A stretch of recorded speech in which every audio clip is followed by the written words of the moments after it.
right, Justin Brown is here with us now. We're going to update you on this daycare, By His Grace Daycare and Learning Center. It caught on fire in Opelika yesterday. Justin's here with us live this morning. Mr. Brown, good morning, sir. Good morning. Trying to punch his graphic up here. Let's talk about this case because this happened pre-dawn hours yesterday, right? Around 3:30 in the morning. Yeah, around zero dark 30. This place catches on fire, and this video is after the fire. So this is sort of like an interior blaze that happened here at this facility. And I'll pull this video back up here. But what are we hearing? The latest on this is from this facility in Opelika this morning. Yeah, so this is a fire that Opelika Fire Chief Shane Boyd said that it started around 3:30 in the morning and that it was noticed by someone just driving by, and they're the ones that called 911 and called the fire department and got them out there. So he says the Alabama Fire Marshal's Office is investigating this, and it was a fire that destroyed only the interior of the daycare. Yeah. And through the investigation, they now have found what they're calling accelerants. We don't know if this is gasoline or lighter fluid, but it's something. They found something that can be used to start and spread fires.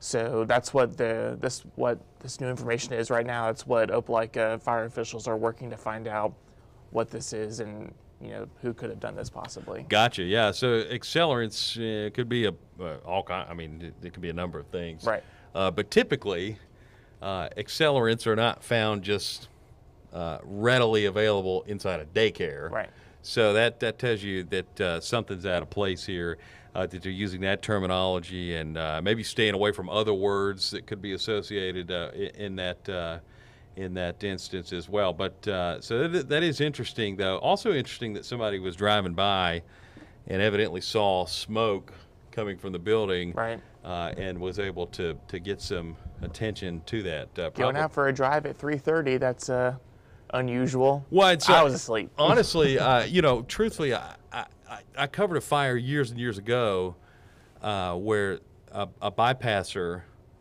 just noticed that a house was on fire, saw smoke coming out of the house, wound up saving a man's life, kicked the door in and went in and got the guy. Wow. And so ever since then, I've kind of thought, well, as I go to work, at a weird hour of the night, it's kind of my responsibility, if you will. I look around. I'm like, if I see something, out of the ordinary, not everybody's awake. So I do try to report stuff like that. So good eyes there in Opelika. We'll show you that facility again. This is what, downtown area Opelika? Is that right? The historic district. I think it was on. You'll see the street sign, 6th Street. Yeah. Yeah. Yeah, South 6th Street. And Avenue B. So yeah, right there in the heart of downtown. Yeah. Yeah. So pretty scary. That accelerants found, like you said, you wouldn't typically find those inside a daycare. Yeah, that's most of the time, unless there's some sort of accident here, but something spilled or whatever. But typically in a daycare, that stuff's not around, not within reach. But I guess accelerants could be a number of different things. But this would be an interesting story to follow here. But the fire department was able to get out and get it knocked down. Have you heard anything about the kids that go there? Obviously, the place is closed, right? Right. So, he said that no one was inside, no one was there, thankfully, 3:30 in the morning. Thankfully, no one was there. But as far as, he said inside is a total loss. Yeah. So that's what Opelika fire officials are saying. So, so no daycare's happening there because inside's gone. Yeah, that's a heavy burden that shifts to a lot of different people very quickly that are having to pivot and panic. Also try to find some daycare accommodations. So I was trying to see if there's any notes here on this.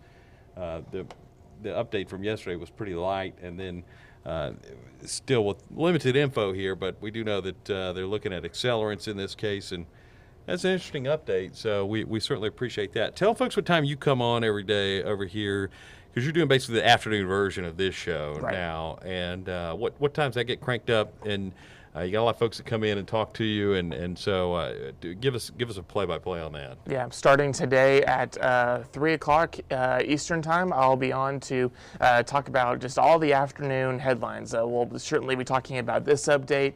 That update is on our website, WTVM.com. Yeah. And then anything else that comes in throughout the day, any breaking news, you'll be able to hear all those updates as they come in, starting at 3 o'clock up until our 5 o'clock newscast. Gotcha. Yeah, and so that's that point in the day too, where everything's cranking full speed. Right. 3 o'clock in the afternoon, so you got a full slate of national news, full slate of local news by that time of the day, and yeah, so it's popping and hopping, as I like to say, at that point in the afternoon. All right, Mr. Brown. Well, we appreciate the update, sir. Thank you for keeping us up on that, and yeah, looking to learn a little bit more about what potentially went down here in Opelika. So again, 3 o'clock Eastern time, you can check in with Justin Brown, and we appreciate your update this morning, Yes, sir. See you.